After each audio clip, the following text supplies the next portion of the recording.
government has recently done a digital route review of the apprenticeship programme for cybersecurity. From this digital route review, there has come 3 pathways for cybersecurity training. The first one is the cybersecurity engineer. It's mainly focused on technology, so the role of designing and building and securing a network, securing products and systems, with a particular focus on the aspects of design in terms of security by design. The second pathway is the risk analyst pathway. This is more of a classic risk analyst's role, focuses on risk assessment, guidance, risk mitigations, and may support formal security governance, making sure that we've got regulatory compliance and legal compliance. So it's really aimed at the person who's making sure that you're in adherence to GDPR, Computer Misuse Act, and all those kind of things, and you're defending yourself against them as well. The last role is the cyber defend and responder. This is the classic first line support role, more operationally focused, configuring and operating source systems to prevent security breaches, monitoring systems for security breaches and reacting to those. So these are the guys that are going to detect and react and act as first responders to security breaches and events. So that's the 3 new training pathways of the digital route review program, which was done in 2021. A little bit about myself. My name's Keith Worswick. I've been a trainer for over 34 years now, and I've actually been in the IT industry for 38 years. I did 4 years building mainframes back in the early 80s, and I've worked for some of the biggest names in the computer industry, like Sun, ICL, Accenture, and those guys. So let's talk about this taster session and what we're actually going to cover. The first part of this is password management and authentication. But later we're going to talk about hints and tips about password management, but also then go on to think, do we actually need passwords at all? Is there something better we can be doing? So we're going to look at multi-factor authentication, MFA as it's called. We're going to see what the factors actually are and how we can use them to improve the security of your system and how they affect your system. So first thing, understand multi-factor authentication, what it is, where it fits. Describe password complexity policies, because if we're going to have to use passwords, let's make sure that they're up to scratch. Describe what options are available for each of the factors, what those factors actually are, and understand why, again, we can simply discard passwords and just not use them. Let's get rid of that. So, authentication, first of all. This process of you proving who you are to a system or a service. So it is the core of protecting accounts, trying to make sure that only the recognized, approved users are using those accounts. So as it says, in most cases, we just log in, okay? And user login credentials are usually first name, last name, and then some kind of password, okay? There are multiple credential mechanisms that we can use, though, to help improve identity management. So this whole subject is sometimes called IDM, identity management. You'll also see IDAM as well, identity and access management. It's all the same thing. It's all about proving who you are, or authentication. So it allows an administrator to assess permissions and assign permissions and authorizations. That's the generic term for permissions to active users and sessions. So once you've proven who you are with an authentication, we can then give you an authorization that says what you're allowed to actually do. We then also do accounting or auditing to make sure that we keep a log of what you actually did. This within cybersecurity is called AAA. So one of the major functions of that, one of the major parts of that, is providing identity, proving identity. What are the factors? Well, we can see here in red. Something you know, which is your password or your PIN, something you have, which is like a smart card reader or a cryptographic identifier, one of these little key fob things, some kind of device or token. It could be your Authenticator app on your phone. That still counts as something you have. And then something you are, or all the biometrics as they're called, fingerprint, iris scans, facial recognition, voice recognition, etc. There's lots of interesting things in this area that are happening. So the first thing, passwords, something you know. How many of us have really short passwords, especially on our phones, or just 4-digit PIN numbers to unlock phones? But there are lots of other ways of doing that. Facial recognition, fingerprint recognition, gesture recognition, where you have to connect the dots.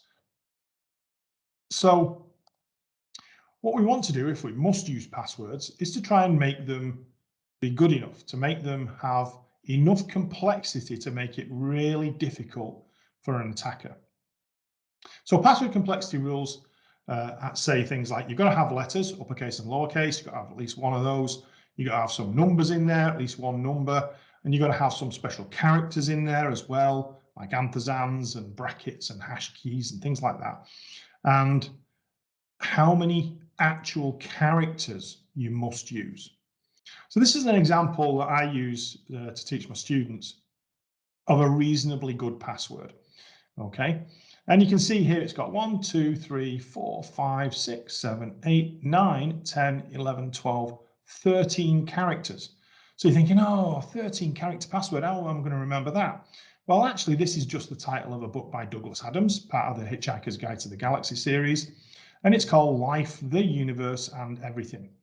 Trouble is, that's not long enough. So I just did it again. Life, the universe, and, use an at this time, everything. And because the answer to life, the universe, and everything is 42, put that on the end and put an exclamation mark for good measure. So this is a really good password. How do I know that? Well, there's lots of feedback mechanisms you can use. There's actually a site which I'd like you to have a go at after we finish this session, something you can have a go at in your own time, called How Secure Is My Password? So howsecureismypassword.net is the site, and you go to that site and you type a password in, don't type your actual password, of course, and then it will tell you how long it will take to brute force attack that password. In other words, go guess, try, guess, try, guess, try. Here you can see there's a chart of the kind of things that we're looking for. And obviously what we want to do is put you into the yellow or the green area in password complexity rules. So we're going to say we need numbers, uppercase and lowercase, and a symbol, and how many characters do we want? So if we say 8 characters there, we're still in the red because it would still only take, even with this complexity, 8 hours to crack your password. As we go another character, 9, it goes to 3 weeks. It's really jumping up really quickly as we add more characters. And eventually you get down here to 13 characters and 14 characters. And you can see we're into 2 million years and 200 million years. And the website, How Secure Is My Password, and again, I do encourage you to go to there and just try it. Don't type your actual password though, just to see how good your password style is. So that's passwords. One of the other factors is something you have, an app or a fob, where it generates some kind of response code. Sometimes they have keypads on them, so you can put a PIN number in to unlock it. Sometimes a website will give you a response code, so you'll give you a number, you'll type that number in, and the fob will generate a response code, which you've got to type into another field on the website. And that proves that you've got one of these keys. Sometimes you can actually pre-arrange, you can pre-log an application like the Microsoft Defender or Microsoft Authenticator app will let you do this. And again, that's something you have your phone with you with the installed application. So if you have a password and you have to do one of these, then you're using multi-factor authentication.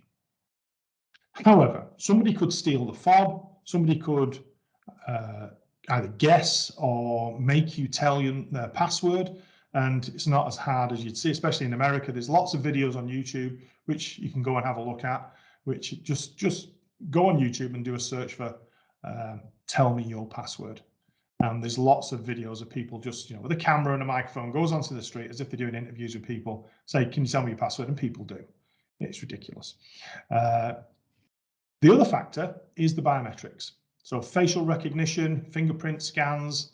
We're all used to, you can lock your phone with a camera, so it just sees your face, recognizes you. Fingerprint scans, more sophisticated iris recognition, but there's also things like gait recognition, which is this thing down the bottom here with these guys walking. It can actually analyze how you walk. So imagine you've got an ID card which is acting as a key card, and there's a camera that's looking at the hallway that walks up to a door. It could actually see you walk up to the door, recognize who you are from the gait recognition, and then have that confirmed by you striping your card through the reader or offering it up to a reader. And you've now got multi-factor authentication on door access. So something you are, your biometrics, your gait, and something you have, an ID card. So latest thinking is that we can do identity management and identity management environments without passwords. So we talk about passwordless authentication. So it's still using the multi-factors, but now it's something you have and something you are, not something you know. So it's still multi-factor, it's just not using a password. So nobody could guess your password because you don't use passwords. It's really got to be you, but it means that all your devices have to have some kind of biometric reader on them. Okay, so today we've had a look then at some hints and tips for password management, to get better passwords if we're going to have to use them, and also this idea, this concept of passwordless. So I hope you've enjoyed that, and hope you've enjoyed the taster session.